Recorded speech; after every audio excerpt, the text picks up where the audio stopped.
Hey everybody, this is my old planer sled made out of pressboard shelf material, and you use a planer sled to flatten boards that are too wide for your joiner. This one's been great. It's about 3 feet long.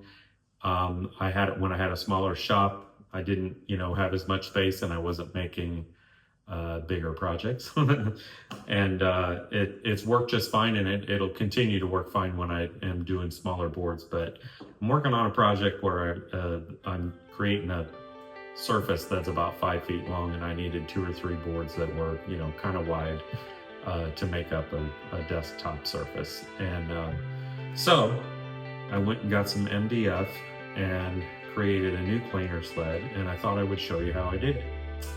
So here we go.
Yep, I cut into my workbench.